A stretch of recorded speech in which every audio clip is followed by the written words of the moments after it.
நல்லா இருக்கு நல்லா இருக்கு நல்லா இருக்கு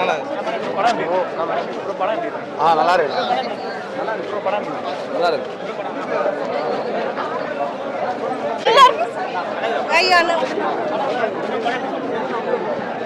படம் எப்படி இருக்கு படம் எப்படி இருக்கு ஆக்டிங் சிம்ரான் மேம் ஆக்டிங் நல்லா இருந்தது. அவங்க ரெண்டு பேருமே பிடிச்சிருந்தது. பைக்கில் யாரோட ஆக்டிங் நல்லா இருக்கு அவங்க ரெண்டு பேரும் தான் எனக்கு பர்சனலாக பிடிச்சிருந்தது. ஓகே நல்லா இருந்தது. மியூசிக் எனக்கு பிடிச்சிருந்தது. Prashanth sir Simran ma'am acting நல்லா இருந்தது. ரெண்டு பேருக்கான பேர் ஒர்க் அவுட் ஆயிருக்கு. ஒரு நாள் கழிச்சு பண்ணிருக்காங்க. ஆமாம் பைக் கொஞ்சம் கீழே எல்லாருமே கமெண்ட் சொல்லுங்க. நல்லா இருந்துச்சு, செம்மையா இருந்துச்சு. இவரோட ஆக்டிங்லாம் எப்படி இருக்கு சூப்பராக இருந்துச்சு. சிம்ரன் மேன் பார்த்தீங்கன்னா ரொம்ப தியாகராஜன் சார் டைரக்ஷன் செம்மையா இருந்துச்சு. எந்த சீன் ஆக்சுவலாக கனெக்ட் ஆச்சு ஃபர்ஸ்ட் ஹாஃப் ரொம்ப சீட் அடிச்சா இருந்துச்சு, செகண்ட் ஹாஃப் நல்லா தான் இருந்துச்சு.